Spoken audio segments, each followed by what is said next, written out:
Bonjour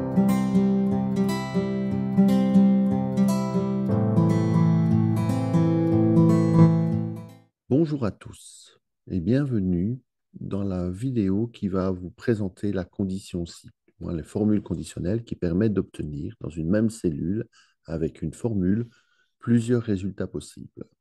Pour bien vous expliquer au niveau de la fonction si comment on l'utilise, eh bien, je vais faire ici l'exercice avec uniquement deux résultats possibles car il est possible normalement d'avoir énormément 5, 6, 7, 8 résultats possibles dans une même formule. D'accord? Donc, je vous montrerai ça dans les prochaines vidéos avec plusieurs résultats. Ici, on va essayer avec deux résultats possibles et je vais vous expliquer mon mode de fonctionnement et comment j'enseigne la fonction si chez mes étudiants. Alors, la formule conditionnelle, donc l'utilisation de la fonction si, donc ce sera le si simple, avec deux résultats possibles. Je vais vous expliquer un petit peu euh, par un exemple, ce sera un peu plus facile. Donc, cette formule conditionnelle, elle se fait en fonction d'une condition que l'on teste. Donc, par exemple, j'ai aujourd'hui la température, je regarde la température, je veux la noter en Excel dans un tableau, et tous les jours, je vais mettre, si ma température est à zéro, je voudrais qu'il me mette, il gèle. Sinon, je voudrais qu'il me mette, il n'y a pas de problème. Quand on fait un test, c'est entre deux éléments. Ici, vous voyez qu'on compare la température à quelque chose, à un nombre de degrés Celsius. D'accord? Donc la température est inférieure à zéro, bien, il va se passer quelque chose. On va mettre quelque chose. Si la température n'est pas inférieure à zéro, on va mettre autre chose. En Excel, pour pouvoir faire ces tests, on utilise la fonction si. C'est trois éléments. Donc, dans une fonction, hein, on a des éléments qui sont entre parenthèses. En fonction si, avec la fonction si, il y a trois éléments séparés par des points-virgules. Dans les pays francophones. Hein.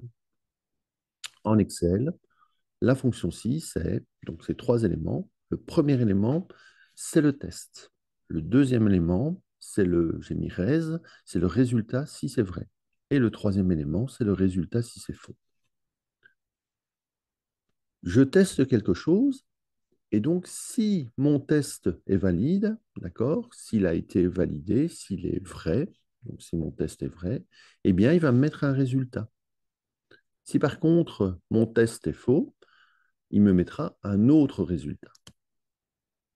Pour notre exercice, par exemple, hein, sur la température, ce serait, eh bien, si ma température est inférieure à zéro, si le test est vrai, donc si c'est bien en dessous de zéro, eh bien, il doit me mettre il gèle. Donc en Excel, ce qu'on fait, c'est on met il gèle, d'accord, on met le texte, mais entre guillemets.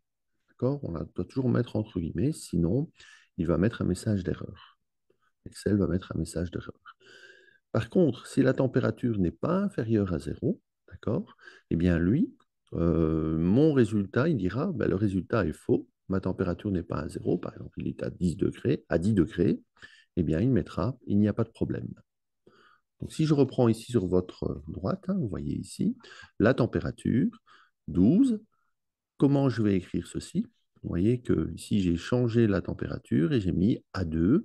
Donc, c'est la cellule ici A2, la deuxième cellule dans la colonne, première colonne. Donc, est-ce que A2 est inférieur à zéro? Point virgule, il gèle, sinon il n'y a pas de problème. On voit qu'ici, dans la température dans la cellule A3, à 15, eh bien, il a utilisé cette fonction-ci. Il a dit, ah bien, A2 A3, ici dans ce cas-ci, c'est A3, la cellule A3 est-elle inférieure à zéro?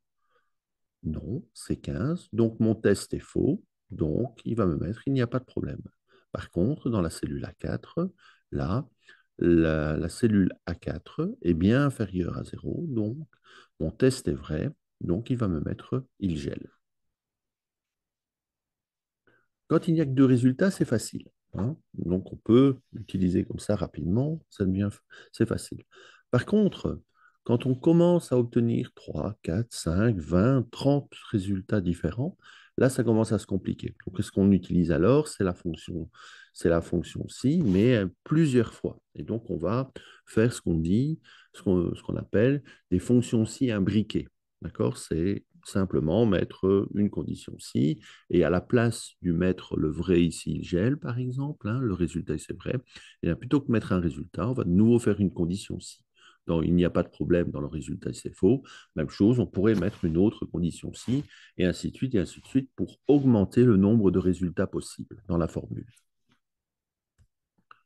Ma façon de créer, donc, avec mes étudiants, j'ai mis en place une petite façon de créer qui s'appelle, dans lequel on va dessiner. On va dessiner ce que l'on a comme test et comme résultat. D'accord? Et donc, je vais vous montrer un petit peu comment ça fonctionne. Alors, ça paraît un petit peu chinois avec deux résultats possibles parce que c'est très très facile à faire avec deux résultats possibles, mais quand on en a beaucoup, ça devient plus intéressant. C'est beaucoup plus rapide pour trouver où on doit mettre les conditions si, etc. Les si imbriqués. Première chose, on dessine deux colonnes. Et on commence par écrire tous les résultats possibles dans la deuxième colonne. Donc, je dessine ma colonne, hein, et sur la droite, dans ma deuxième colonne, je vais mettre tous mes résultats possibles. Ici, j'en ai que deux. Donc, soit il gèle, soit il n'y a pas de problème. D'accord? À côté du il gèle, hein, dans la première colonne, je vais mettre le test pour y arriver. Donc, pour arriver à ce fameux il gèle. Donc, ici, dans mon exemple, c'était eh bien, la température est inférieure à 0 degré. Ensuite, je vais m'amuser, donc je vais commencer à dessiner. Et donc, je vais entourer la température est inférieure à 0 par un losange pour dire c'est un test. Donc, lorsqu'on a un losange, c'est un test. Donc là, on sait qu'il va tester, il va dire eh ben, si la température est inférieure à 0, voilà. Je vais ajouter une flèche vers le résultat si le test est valide, si le test est OK, donc si c'est vrai. Si c'est vrai, eh bien voilà, donc on a ici la température est inférieure à 0. Si la température est inférieure à 0, si c'est vrai, donc si mon test est vrai, il va devoir me mettre le résultat, il gèle. Ensuite, je continue, je fais une flèche verticale dans laquelle je vais mettre le résultat si mon test est mauvais, donc il n'est pas valide. Donc si mon test est faux, si la température est inférieure à 0, n'est pas inférieure à 0, d'accord, mon test est faux, eh bien il doit me mettre il n'y a pas de problème. Voilà. Donc ça, c'est le principe. Donc ce principe-là, je vais vous le remontrer hein, de façon beaucoup plus détaillée pour bien réexpliquer avant qu'on commence avec 3, 4, 5, etc. Résultat dans les vidéos suivantes. Je vais transformer ce dessin ici, d'accord, que j'ai fait, le dessin que j'ai fait ici.